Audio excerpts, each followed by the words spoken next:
السلام علیکم۔ آج ہم سورہ فاتحہ کی تفسیر کریں گے ترجمے کے ساتھ۔ رسول اللہ صلی اللہ علیہ وسلم نے قسم کھا کر ارشاد فرمایا ہے کہ سورہ فاتحہ جیسی سورت نہ تو توریت میں نازل ہوئی اور نہ ہی زبور میں اور نہ ہی انجیل میں ہوئی۔ قرآن مجید میں بھی اس جیسی کوئی دوسری سورت نہیں نازل ہوئی، اور یہ سورت نماز میں بار بار پڑھی جاتی ہے۔ اس لیے اس کو مثانی بھی کہا جاتا ہے کیونکہ اس میں 7 آیتیں ہیں۔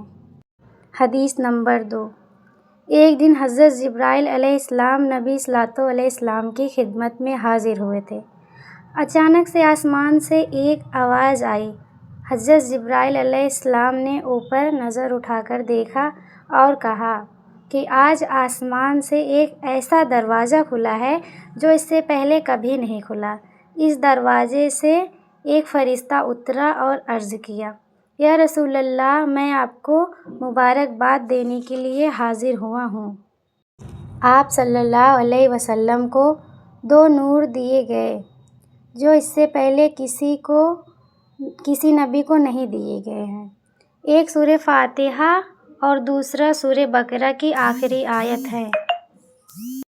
آپ صلی اللہ علیہ وسلم ان کو پڑھیں گے، ان میں جو دعائیں ہیں وہ قبول ہوں گی، یہ اس کی فضیلت ہے۔ حدیث نمبر 3۔ آپ صلی اللہ علیہ وسلم کا مبارک ارشاد ہے کہ سورہ فاتحہ موت کے علاوہ ہر بیماری کے لیے شفا ہے، اور آپ صلی اللہ علیہ وسلم نے یہ بھی فرمایا ہے کہ سورہ فاتحہ 2/3 قرآن کے برابر ہے، اور یہ بھی فرمایا ہے کہ بیماری کے لیے اس سورت کو پڑھ کر پانی پر دم کرنا چاہیے۔ کوئی بھی بیماری ہو، اس سورت کو پڑھ کر دم کر دو۔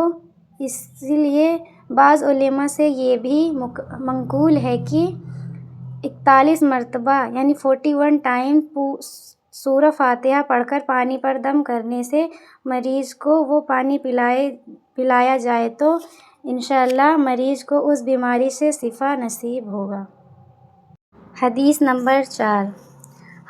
حدیث قدسی میں یہ بھی اللہ تعالیٰ نے ارشاد فرمایا ہے کہ میں نے اپنے بندے کے درمیان تقسیم کی ہے کہ یدی سورت کا تعلق مجھ سے ہے اور آدھی سورت کا تعلق اس بندے سے ہے جس کی یہ دعا، اور بندہ جو چیز مانگتا ہے میں اسے وہ چیز دیتا ہوں۔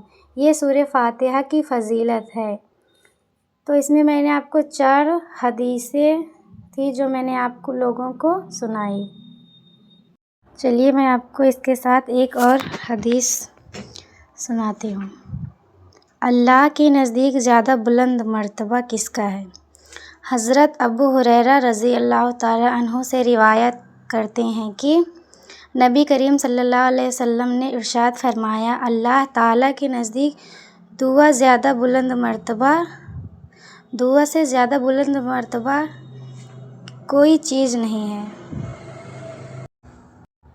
اور ایک حدیث یہ بھی ہے، حضرت ابو ہریرہ رضی اللہ تعالی عنہ سے روایت ہے کہ رسول اللہ صلی اللہ علیہ وسلم نے ارشاد فرمایا، بندہ نماز کے دوران سجدے کی حالت میں اپنے رب کے سب سے زیادہ قریب ہوتا ہے، لہٰذا اس حالت میں خوب دعا مانگا کریں، آپ سب دعائیں قبول ہوتی ہیں۔ ایک روایت یہ بھی ہے، ایک حدیث حضرت معراج رضی اللہ تعالی عنہ سے روایت ہے کہ رسول اللہ صلی اللہ علیہ وسلم نے ارشاد فرمایا، بلا شبہ اللہ تعالیٰ کے راستے میں نماز، روزہ اور ذکر کا ثواب اللہ تعالیٰ کی راہ میں مال خرچ کرنے سے بڑا ثواب یعنی 7 گنا بڑھا دیا جاتا ہے۔ چلیں اب ہم سورہ فاتحہ کا ترجمہ کرتے ہیں۔ سورہ الفاتحہ مکہ میں نازل ہوا۔ بسم اللہ الرحمن الرحیم۔ اللہ کے نام سے شروع جو رحمان و رحیم ہے۔ الحمدللہ رب العالمین۔ ساری تعریفیں اللہ کے لیے جو تمام کائنات کا مالک ہے۔ الرحمن الرحیم، مالک یوم الدین، وہ رحمان اور رحیم ہے، روزی رزق کا مالک ہے۔ ایاک نعبد و ایاک نستعین، ہم تیری ہی عبادت کرتے ہیں اور اسے ہی مدد مانگتے ہیں۔ اہدنا الصراط المستقیم، ہمیں سیدھا راستہ دکھا۔ صراط الذین انعمت علیہم غیر المغضوب علیہم ولا الضالین۔ ان لوگوں نے ایسا نہیں فرمایا ہے اور جو معصوم نہیں ہے، جو